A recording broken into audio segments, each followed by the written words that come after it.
অহা 9 এপ্ৰিল তাৰিখে হ'বলৈ গৈ আছে আমাৰ অসমত ইলেকশ্যন।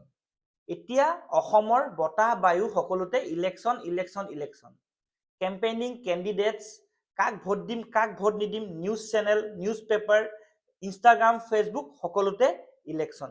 আজি বোলে এক্সে এইটো কথা ক'লে, তাৰ প্ৰত্যুত্তৰত ৱাইয়ে এইটো কথা ক'লে, তাৰ প্ৰত্যুত্তৰত জেডেও এইটো কথা ক'লে। মুঠতে অসমৰ গোটেই বায়ুত ইলেকশ্যন হ'বও লাগে, কাৰণ ইলেকশ্যন এটা এনেকুৱা প্ৰচেছ যোনটো আমাৰ এখন ডেম'ক্ৰেটিক কাণ্ট্ৰিৰ কাৰণে বহুত বেছি ইম্পৰ্টেণ্ট।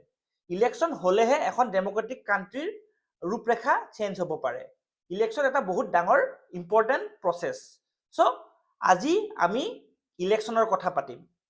ইলেকশ্যনৰ আমাৰ কনষ্টিটুৱেঞ্চি টোটেল 126টা ইলেকশ্যনৰ কনষ্টিটুৱেঞ্চি আছে। তাৰ গোটেই 126টা কথা আমি পাতিম।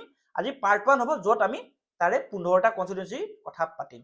চ' welcome back to Ankuran এচিয়াছ academy. মই সিদ্ধাৰ্থ শংকৰ বৰা আপোনালোকলৈ এটা লৈ আহিছোঁ এটা নতুন ভিডিঅ', য'ত আমি অসমত হৈ থকা বৰ্তমান এছেম্বলি ষ্টেট ইলেকশ্যনৰ কথা পাতিম। যিহেতু আমি ইলেকশ্যনৰ কথা বহুত বেছি ভালকে জানো, নহয় জানো? কিন্তু আমাৰ বৰ্তমান 126টা ইলেকশ্যনৰ কোনখন ডিষ্ট্ৰিক্টত কেইটা কনষ্টিটুৱেঞ্চি আছে, কোনটো কনষ্টিটুৱেঞ্চি এছ টিৰ কাৰণে ৰিজাৰ্ভ, কোনটো এছ টিৰ কাৰণে ৰিজাৰ্ভ, কোনটো হাইয়েষ্ট পপুলেটেড কনষ্টিটুৱেঞ্চি, কোনটো লোৱেষ্ট পপুলেটেড কনষ্টিটুৱেঞ্চি, ক'ত মেল ভোটাৰ বেছি আছে, ক'ত ফিমেল ভোটাৰ বেছি আছে, আৰু এইবাৰ চবতছে ডাঙৰ কথা ট্ৰেন্সজেণ্ডাৰ কেইজন আছে আমাৰ গোটেইকেইটা কনষ্টিটুৱেঞ্চি মিলাই, গোটেইখিনি কথা আমি পাতিম। ঠিক আছে নে? চ' আহক পলম নকৰো, আজি আমাৰ ভিডিঅ'টো ষ্টাৰ্ট কৰোঁ। ঠিক আছে নে? কিন্তু ভিডিঅ'টো ষ্টাৰ্ট কৰাৰ আগত, কনষ্টিটুৱেঞ্চি কথা পতাৰ আগত আমি এটা কাম কৰোঁ, সৰুকে অকমানকে এটা অভাৰভিউ এটা লৈ লওঁ আমাৰ অসমৰ কনষ্টিটুৱেঞ্চিৰ কথা। ঠিক আছে নে? বাৰু আহক আমি ষ্টাৰ্ট কৰোঁ। ঠিক আছে? আমাৰ এইবাৰ হ'বলৈ গৈ আছে, এইবাৰ বৰ্তমান আমাৰ অসমত হৈ আছে 16th এছেম্বলি ইলেকশ্যন। বুজি পালেনে? এইটো 16 number assembly election. 16 number assembly election মনত ৰাখিব। কেই নম্বৰ? 16 assembly election. ঠিক আছে? যোৱাবাৰটো যোনটো 2021 চনত হ'ল সেইটো আছিল 15th। অবভিয়াছলি 15th হ'ব, যিহেতু এবাৰ 16th হয়। ঠিক আছে নে? অসমত টোটেল কেইখন আসন আছে? 126খন। ঠিক আছে? তাৰে 19খন আছে এছ টিৰ কাৰণে। কেইখন আছে? এছ টিৰ কাৰণে। আৰু 9খন আছে এছ চিৰ কাৰণে। এই মানে 19 আৰু 9 মানে 28খন ৰিজাৰ্ভ আছে। মানে ইয়াত এছ টি নহ'লে এছ চি কেণ্ডিডেটে কণ্টেষ্ট কৰিব পাৰিব। ঠিক আছে? কিন্তু এইটো 2023লৈকে নাছিলে, কাৰণ আমাৰ 2023 চনত এটা ডিলিমিটেশ্যন এক্সাৰচাইজ হৈছে। ঠিক আছে? আৰু সেইটো মতে কি হৈছে, আগতে এছ টিৰ কাৰণে 16খন আসন আছিলে, কিন্তু এতিয়া সেইটো বঢ়াই পেলাই 19খন আসন কৰিছে। চিমিলাৰলি এছ চিৰ কাৰণে আগতে 8খন আছিলে, কিন্তু এতিয়া 9খন কৰিলে। ঠিক আছে নে? এইটো হ'ল আমাৰ ডিলিমিটেশ্যন এক্সাৰচাইজৰ কথা। আৰু আমাৰ ষ্টেট ডিলিমিটেশ্যন কোনটো আৰ্টিকলেদি হয়? আৰ্টিকল 170। মনত ৰাখিব, আৰ্টিকল 170 থ্ৰু দি আমাৰ ষ্টেটৰ ডিলিমিটেশ্যন এক্সাৰচাইজটো হয়। আৰু যদি আমি চেন্ট্ৰেল লেভেলত চাওঁ, আমাৰ তেতিয়া আৰ্টিকল 82 লাগে। ঠিক আছে নে? বুজি পালে এইখিনি? আশা কৰোঁ আপোনালোকে গোটেইখিনি বস্তু বুজি পালে। কিন্তু আমি এটা কাম কৰোঁ, আৰু অলপ ডেপথত যাওঁ। আমাৰ আছামৰ ষ্টেট লেজিছলেটিভ এছেম্বলিৰ অলপমান হিষ্ট্ৰী চাওঁ। ধৰক আমাৰ প্ৰথমতে ইলেকশ্যন 1952 হৈছিলে, হয় নাই? তেতিয়া কেইখন আসন আছিলে, কি চেঞ্জেছ আহিছিলে, এটা সৰু এটা PDF থ্ৰু দি আমি চাওঁ। ঠিক আছে নে? চাওক, মই PDFটো ৰেডি কৰি ৰাখিছোঁ। চাওক, পোনপ্ৰথমে এক ছেকেণ্ড, চাওক, প্ৰথম আছিলে আমাৰ 1937ত। প্ৰথম যেতিয়া ইলেকশ্যন হৈছিলে, এইটো প্ৰি ইণ্ডিপেণ্ডেঞ্চৰ কথা কৈ আছো, তেতিয়া 108খন আসন আছিলে। কেইখন? 108খন। সেইটো সময়ত বাই কেমেৰেল আছিলে, মানে লেজিছলেটিভ কাউন্সিলো আছিলে আৰু লেজিছলেটিভ এছেম্বলিও আছিলে। তাৰপিছত যেতিয়া 1947ত আমাৰ চিলহেট ৰেফাৰেণ্ডাম কৰি পেলাই চিলহেট ইষ্ট পাকিস্তানলৈ গুচি গ'ল, তেতিয়া আমাৰ আসন ড্ৰপ হৈ গ'ল। তেতিয়া ইউনিকেমেৰেল হ'ল আৰু 71খন আসন থাকিলে। 1947ত 71খন আসন হৈ গ'ল আমাৰ অসমত। তাৰপিছত 1952ত 108খন আসন বনিলে। কিমান? 108খন। ঠিক আছে? তাৰপিছত আকৌ ছেকেণ্ড এছেম্বলি, যোনটো ফাৰ্ষ্ট এছেম্বলি যিহেতু 1952 চনত আছিলে, তাৰপিছত হ'ল ছেকেণ্ড এছেম্বলি। ছেকেণ্ড এছেম্বলি হৈছিল 1957 চনত। তেতিয়া কেইখন আসন হৈ গ'লগে? তেতিয়া 3খন কমি 105খন হ'লগে। মন থাকিব, 105খন। তাৰপিছত যেতিয়া থাৰ্ড এছেম্বলি আহিলে, সেই 105খন বাঢ়ি পেলাই 114খন হ'লগে। ঠিক আছে নে? আৰু যোনটো বৰ্তমান 126খন, সেইটো হ'লগে আমাৰ 1972 চনত। 1972 চনত আমাৰ 126খন আসন হ'ল। ঠিক আছে নে? এইখিনি বুজি পালে? আশা কৰোঁ এইখিনি বুজি পাইছে। কিন্তু 1972 চনৰ পৰা আমাৰ একো চেঞ্জেছ অহা নাই। কিয় জানেনে? কাৰণ আমাৰ এটা এমেণ্ডমেণ্ট আছে। সেই এমেণ্ডমেণ্টটো হ'ল এমেণ্ডমেণ্ট হ'ল 84th amendment act, constitutional amendment act. সেইটো মতে 2026 চনলৈকে আমাৰ গোটেই আসন ফ্ৰীজ হৈ থাকিব, তাৰপিছতহে চেঞ্জ হ'ব। বুজি পালে নে? 2026 চনৰ পিছতে চেঞ্জ হ'ব। বুজি পালে এইখিনি কথা? আপোনালোকে গোটেইখিনি কথা বুজি পালে? এটা ব্ৰিফ হিষ্ট্ৰী ক'লো, কিমান আসন কাৰ কাৰণে আছে ক'লো, লগতে প্ৰথমতে কেইখন আছিলে, তাৰপিছত গ্ৰেজুৱেলি কেনেকে ডিক্ৰিজ হৈ কেনেকে বাঢ়িলে, গোটেইখিনি কথা পতা হ'ল। ঠিক আছে? চ' আহক আজি মেইন টপিকটো যোনটো মানে ডিষ্ট্ৰিক্ট ৱাইজ কেইখন আসন ক'ত আছে আমি সেইটো চাম। ঠিক আছে নে? আহক চ' ষ্টাৰ্ট কৰো। প্ৰথম আমি চাওঁ আজি আমাৰ প্ৰথম ডিষ্ট্ৰিক্ট চাম এখন আমাৰ কোকৰাঝাৰ ডিষ্ট্ৰিক্ট। ঠিক আছে? প্ৰথম কি ডিষ্ট্ৰিক্টৰ চাম? কোকৰাঝাৰ ডিষ্ট্ৰিক্ট। ঠিক আছে? কোকৰাঝাৰ ডিষ্ট্ৰিক্টৰ চাম। কোকৰাঝাৰ ডিষ্ট্ৰিক্টৰ পেনটো চেঞ্জ কৰি লওঁ। আচ্ছা, কোকৰাঝাৰ ডিষ্ট্ৰিক্টত প্ৰথমখন একদম চাওক, আমাৰ 1ৰ পৰা 126লৈকে নাম দিয়া আছে। চ' একদম আমি যদি আপোনাক যদি which is the first constitution, which is the first assembly seat in Assam, চ' কি হয়? গোসাইগাঁও। মন ৰাখিব, কি হয়? গোসাইগাঁও। আৰু এইটো জেনেৰেল কেটেগৰীৰ কাৰণে আছে, জেনেৰেলৰ কাৰণে। মন ৰাখিব, এইটো ৰিজাৰ্ভেশ্যন নাই। ঠিক আছে? এইটোত ৰিজাৰ্ভেশ্যন নাই। ঠিক আছে নে? এইটোত ৰিজাৰ্ভেশ্যন নাই। বুজি পালে? ইয়াত টোটেল কিমান ভোটাৰ আছে? 1,14,000 ভোটাৰ আছে। 1,14,486টা ভোটাৰ আছে টোটেল। ঠিক আছে? তাৰে মেল হ'ল 57,469 আৰু ফিমেল হ'ল 57,012টা। আৰু থাৰ্ড জেণ্ডাৰ মানে থাৰ্ড জেণ্ডাৰ কেইটা আছে? 5টা। বুজি পালে নে? টোটেল 5টা থাৰ্ড জেণ্ডাৰ আছে। এবাৰ আমাৰ অসমৰ ভোটাৰ লিষ্টত টোটেল 433টা ট্ৰান্সজেণ্ডাৰ আছে। মন ৰাখিব, ইম্পৰ্টেণ্ট ফেক্ট হয়, টোটেল 433টা ট্ৰান্সজেণ্ডাৰ আছে। ঠিক আছে? তাৰে 5টা আছে গোসাইগাঁও সমষ্টিত। ঠিক আছে নে? বুজি পালে আপোনালোকে এইটো কথা? চ' আপোনালোকে বুজি পালে নে? গোসাইগাঁও সমষ্টিত কিমান মেল আছে, কিমান ফিমেল আছে, আৰু আপোনাৰ কেইটা ট্ৰান্সজেণ্ডাৰ আছে। আপুনি যদি চাব যায় ন, মেল আৰু ফিমেল নেক টু নেক আছে। মেল আৰু ফিমেল ৰেচিঅ'টো প্ৰায় নেক টু নেক আছে। ঠিক আছে নে? এইখিনি আপুনি প্ৰথম কনষ্টিটুৱেঞ্চিটোৰ কথা বুজি পালে, গোসাইগাঁও। হয় নে? এইটো কোনখন ডিষ্ট্ৰিক্টত আছে? কোকৰাঝাৰ। নেক্সট আহিলে আকৌ কোকৰাঝাৰ ডিষ্ট্ৰিক্টৰে দতমা। নামটো কি? দতমা। মনত ৰাখিব, কি হয়? দতমা কনষ্টিটুৱেঞ্চি। দতমা কনষ্টিটুৱেঞ্চিৰ কথা কৈ আছো আমি। দতমাটো হয় ৰিজাৰ্ভ দেই, ST কাৰণে ৰিজাৰ্ভ। মনত ৰাখিব, দতমাটো কিহৰ কাৰণে ৰিজাৰ্ভ? ST কাৰণে ৰিজাৰ্ভ। মানে এইটো প্ৰথম কনষ্টিটুৱেঞ্চি যোনটো ST কাৰণে ৰিজাৰ্ভ। চ' আপোনাক যদি প্ৰশ্নত কাইলৈ সোধে পৰীক্ষাত যে কোনটো constituency, which is the first constituency that is reserve for ST, so' that will be দতমা। মানে ৰেংক ৱাইজ দে, নেম মানে নাম্বাৰ ৱাইজ দতমা কনষ্টিটুৱেঞ্চি ST কাৰণে ৰিজাৰ্ভ। ক'ত আছে? ডিষ্ট্ৰিক্ট কোকৰাঝাৰত আছে। ঠিক আছে? মনত থাকিব। চ' ইয়াতো চাওক, নেক টু নেক আছে। মেল 53,000, ফিমেল 53,000, অলমষ্ট ইকুৱেল। ইয়াত কিন্তু ট্ৰান্সজেণ্ডাৰ নাই। ঠিক আছে? ইয়াত থাৰ্ড জেণ্ডাৰ নাই। ইয়াত থাৰ্ড জেণ্ডাৰ নাই। পলিং ষ্টেচন ইয়াত 146টা আছে, ইয়াত 154টা আছিলে। ঠিক আছে? বুজি পালে এইখিনি?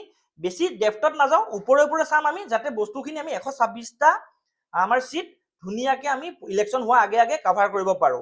ঠিক আছে নে? চ' আজি 15টা লৈ আহিছো। কোকৰাঝাৰ ডিষ্ট্ৰিক্ট, গোৱালপাৰা ডিষ্ট্ৰিক্ট লৈ আহিছো। চ' আহক কোকৰাঝাৰ থাৰ্ড কনষ্টিটুৱেঞ্চি যাওঁ। থাৰ্ড কনষ্টিটুৱেঞ্চি হ'ল কোকৰাঝাৰ ইটছেল্ফ, মানে নামটোৱে হ'ল কোকৰাঝাৰ। ঠিক আছে? নামটো হ'ল কোকৰাঝাৰ। কোকৰাঝাৰ ডিষ্ট্ৰিক্টটো STৰ কাৰণে ৰিজাৰ্ভ আছে। ঠিক আছে? STৰ কাৰণে ৰিজাৰ্ভ আছে। ইয়াত আকৌ চাওক আপুনি, এইটো এইটো চাবলগীয়া কথা, ইয়াত ফিমেল ভোটাৰ বেছি। দেখিছেনে? মেল ভোটাৰ ইয়াত কম, কিন্তু ফিমেল ভোটাৰ বেছি। এইটো এটা একচুৱেলি গুড চাইন হয় আমাৰ ডেমক্ৰেচিৰ কাৰণে। য'ত ফিমেল ভোটাৰ য'ত বেছি থাকে, it is a good sign for democracy. ঠিক আছে?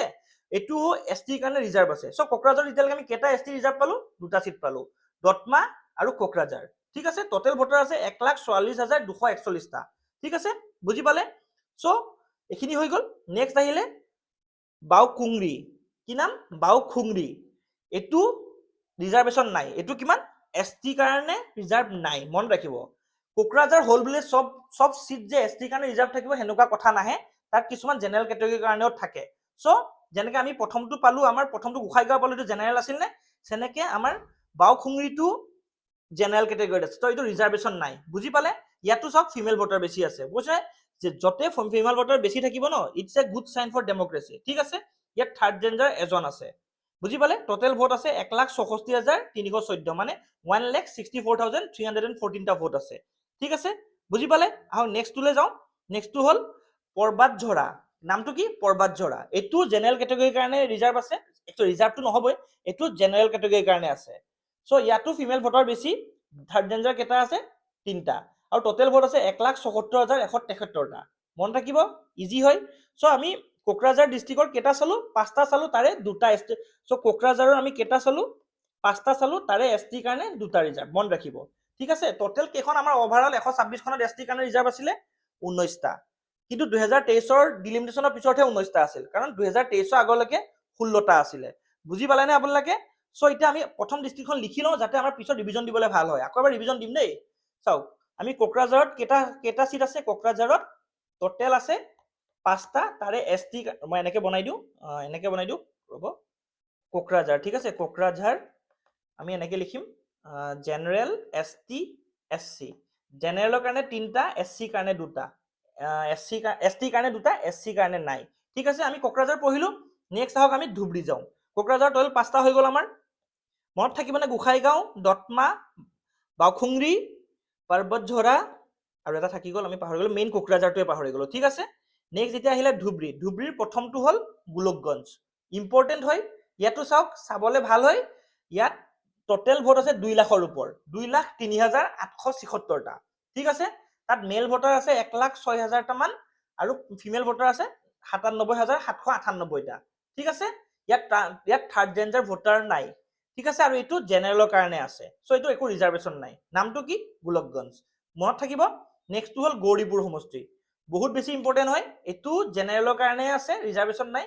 চাওক ভোটাৰ কিমান আছে, চাওক 3,10,000 ভোটাৰ আছে, তাৰে 1,60,000 মেল আৰু 1,49,962টা ফিমেল ভোট। থাৰ্ড জেণ্ডাৰ কেইটা আছে? 4টা। মনত থাকিব, টোটেল 433 ট্ৰান্সজেণ্ডাৰ ভোটৰ ভিতৰত 4টা গৌৰীপুৰত আছে। ঠিক আছে, বুজি পালে? আহক আমি নেক্সটটো যাওঁ, ধুবুৰী। ধুবুৰীও ৰিজাৰ্ভেশ্যন নাই। ধুবুৰী জেনেৰেলৰ কাৰণে এলটেড আছে 1,19,000 মেল ভোট, 1,11,642টা ফিমেল ভোট। টোটেল ভোট আছে 2,31,136টা। ঠিক আছে, বুজি পালে? থাৰ্ড জেণ্ডাৰ ভোট আছে এটা। বুজি পালে? মই পলিং ষ্টেচনটো কোৱা নাই, ইমান ইম্পৰ্টেণ্ট নহয়। আপুনি টোটেল পলিং ষ্টেচন কিমান আছে এইটো চালে হ'ল। ইমান কনষ্টিটুৱেঞ্চি ৱাইজ আপুনি টোটেল পলিং ষ্টেচন ক'ত কিমানটা আছে এইটো ইম্পচিবল চোৱাটো, নহয় জানো? টোটেল কেইটা আছে? 15,000, 2,000, 20,000 যেটা আছে, আমি যেতিয়া এণ্ড অফ দ্য ক্লাছ হ'ব, যেতিয়া গোটেই 126টা কনষ্টিটুৱেঞ্চি কমপ্লিট হ'ব, যেতিয়া ফুল ৰিভিজন এটা কৰিম, তেতিয়া টোটেল পলিং বুথ কেইটা আছে, টোটেল থাৰ্ড জেণ্ডাৰ কেইটা আছে, কোনখন কনষ্টিটুৱেঞ্চিত থাৰ্ড জেণ্ডাৰ বেছি আছে, গোটেইখিনি চাম। ঠিক আছে, ক্লাছটোৰ লগত আপুনি জড়িত হৈ থাকক, গোটেই চিৰিজটো চাব। এইটো ইলেকশ্যন কনষ্টিটুৱেঞ্চি ইন আছাম গোটেইখিনি চাব। আপোনালোকৰ পৰীক্ষাৰ কাৰণে দ্বিতীয়বাৰ কনষ্টিটুৱেঞ্চিৰ কথা পঢ়িব নালাগে। ঠিক আছে নে? আহক নেক্সট কনষ্টিটুৱেঞ্চি চাওঁ। নেক্সট কনষ্টিটুৱেঞ্চি হ'ল বীৰসিং জৰুৱা। এইটো ক'ত আছে? ধুবুৰী ডিষ্ট্ৰিক্টতে আছে। চেম জেনেৰেল। টোটেল ভোট 2,80,000, 1,45,045টা মেল, 1,35,416টা ফিমেল। ঠিক আছে, থাৰ্ড জেণ্ডাৰ ইয়াতো নাই। বুজি পালে? একো প্ৰব্লেম নাই, ইজি হয়। নেক্সটটো চাওঁ আমি বিলাসীপাৰা। বিলাসীপাৰাও আছে ধুবুৰীত।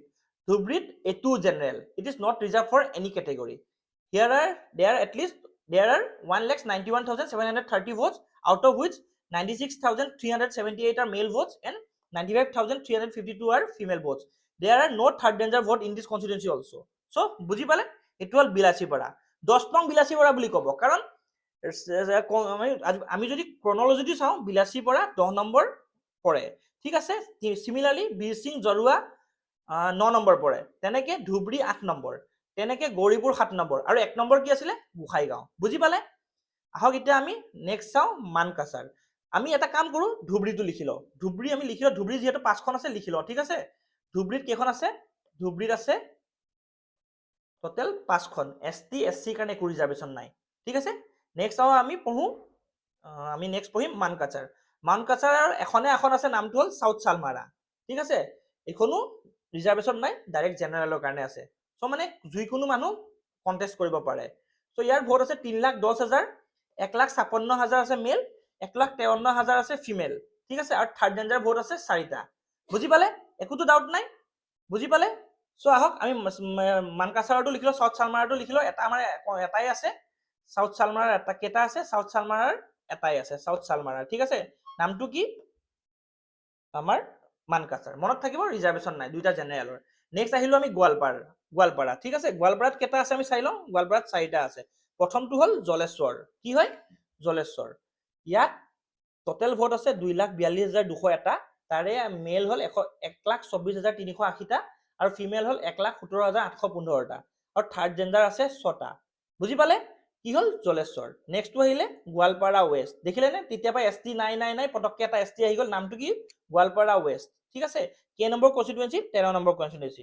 গোৱালপাৰা ৱেষ্টটো এছ টিৰ কাৰণে ৰিজাৰ্ভ আছে। ইয়াত 1,61,156টা টোটেল ভোট, তাৰে 79,798টা মেল ভোট আৰু 81,351টা ফিমেল ভোট। চ' ইয়াত ফিমেল ভোট বেছি আছে, ঠিক আছে। থাৰ্ড জেণ্ডাৰ ভোট আছে 7টা, ঠিক আছে নে। নেক্সটটো হয় আমি গোৱালপাৰা ইষ্ট, এইটো ৰিজাৰ্ভেশ্যন নাই, জেনেৰেলৰ কাৰণে এলটেড হয়। 2,27,886টা ভোট আছে। আৰু ইয়াত চাওক আপুনি ৰেচিঅ' চাওক 1:1, কাৰণ চাওক মেল ভোট আছে 1,14,130টা, ফিমেল ভোট আছে 1,13,773টা, মানে পুৰা ইকুৱেল ভোটে আছে, মানে মেল ফিমেলৰ ৰেচিঅ' 1:1 বুলি কৈছে। থাৰ্ড জেণ্ডাৰ কেইটা আছে 3টা, বুজি পালে। নেক্সট আহো দুধনৈ, এইটো দুধনৈটো হ'ল ST কাৰণে ৰিজাৰ্ভ, ঠিক আছে। ST কাৰণে ৰিজাৰ্ভ। ইয়াত টোটেল ভোট আছে 1,75,592টা ভোট, তাৰে মেল আছে 85,015টা আৰু ফিমেল আছে 90,576টা। চ' ইয়াতো ফিমেল ভোটাৰ বেছি আৰু থাৰ্ড জেণ্ডাৰ ভোট আছে এটা। চ' আমি দুধনৈও পঢ়িলো, দুধনৈত কেইটা ভোট আছে টোটেল। গোৱালপাৰা হ'ব নহয় জানো, গোৱালপাৰা হ'ব। চ'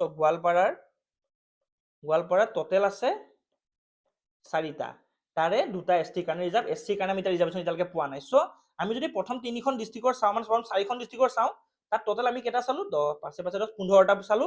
তাৰে ৰিজাৰ্ভেশ্যন কেইটা পালো আমি, টোটেল 4টা ৰিজাৰ্ভেশ্যন পালো, বাকী কেইটা জেনেৰেলৰ কাৰণে। মনত থাকিব আপোনালোকৰ। চ' আকৌ এবাৰ কৈ দিওঁ, অকল ST কেইটা কম, কোনকেইটা ৰিজাৰ্ভ আছে। প্ৰথমটো হ'ল কোকৰাঝাৰটো ৰিজাৰ্ভ আছে নহয় জানো। চ' দতমা ৰিজাৰ্ভ আছে ST কাৰণে, কোকৰাঝাৰ আছে ৰিজাৰ্ভ আছে ST কাৰণে। এই দুখন হ'ল আমাৰ কোকৰাঝাৰ ডিষ্ট্ৰিক্টত। তাৰপিছত আহিলে আমাৰ নেক্সট আমি ৰিজাৰ্ভেশ্যন পাওঁ গোৱালপাৰাত। ক'ত আহে, গোৱালপাৰা ৱেষ্টত, ঠিক আছে। নেক্সট ৰিজাৰ্ভেশ্যন আহিল গোৱালপাৰা ৱেষ্টত, 13 নং সমষ্টি হয় গোৱালপাৰা ৱেষ্ট, এইটো ৰিজাৰ্ভেশ্যন আছে ST কাৰণে। তাৰপিছত আহি যাওঁ আমি দুধনৈও ৰিজাৰ্ভেশ্যন আছে আমাৰ ST কাৰণে, ঠিক আছে। আশা কৰো আপোনালোকে বুজি পালে। আজি চেচনটো ইমানতে সামৰিছো। নেক্সট আৰু 15টা বা 20টা কনষ্টিটুৱেঞ্চি লৈ নেক্সট ভিডিঅ'টো আনিম। আপোনালোকে এই ভিডিঅ' চিৰিজটো ফ'ল' আপ কৰিব, যিহেতু আজিকালি য়ং ভোটাৰৰ ৰেচিঅ'টো বহুত বেছি, আৰু এজন ভোটাৰ হিচাপে আপোনালোকে জানাটো দায়িত্ব, ক'ত কিমান ভোট আছে, ক'ত কিমান নাই। লগতে যদি আপোনালোকে নিজৰ অসমখনৰে যদি আপোনালোকৰ কনষ্টিটুৱেঞ্চি কোনটো ST নাজানে, চ' এইটো বহুত ভাল কথা নহয়। চ' আপোনালোকে জানিব, এই চিৰিজটো ফ'ল' কৰক, গোটেইখিনি বস্তু জানিব, এটলিষ্ট নিজৰ কনষ্টিটুৱেঞ্চিৰ কথাটো জানিব। 126টাটো মনত ৰখা সম্ভৱপৰ নহ'ব চাগে, কিন্তু যদি আপোনাৰ কনষ্টিটুৱেঞ্চি ধৰি লওক, মই ক'লো আপুনি মোৰ এজন ভিউৱাৰ হয়, আপুনি দুধনৈৰ পৰা চাই আছে। চ' আপুনি যদি দুধনৈখন ST কাৰণে নে SC কাৰণে জেনেৰেলৰ কাৰণে বুলি নাজানে, চ' এইটো বৰ এটা ভাল কথা নহয়। এৱেৰ হ'ব লাগে, কাৰণ ভোটটো এটা বহুত বেছি ইম্পৰ্টেণ্ট প্ৰচেছ হয়। আপুনি নিজৰ ভোটটো নিদিয়াকে নাথাকিব, দিব, ডিজাৰ্ভিং কেণ্ডিডেটক দিব। লগতে আপুনি কনষ্টিটুৱেঞ্চিৰ কথা ভালকে জানিব, সমস্যাবোৰৰ কথা জানিব, আৰু যোনজন কেণ্ডিডেটক ভোট দিব তেওঁ আপোনাৰ সমস্যাখিনি সমাধান কৰিবলৈ কি আঁচনি আনিম বুলি কৈছে বা কেনেকুৱা প্লেনিং আছে, গোটেই চাই চিতি আপোনাৰ বহুমূলীয়া ভোটটো দিব, ঠিক আছে। চিৰিজটো চাব আপোনালোকে, চিৰিজটো স্কিপ নকৰিব। যিমান পাৰো সোনকালে গোটেই 126টা কনষ্টিটুৱেঞ্চি আপোনালোকৰ কাৰণে লৈ আহিম। ভিডিঅ'টো ইমানতে সামৰিছো, ধন্যবাদ।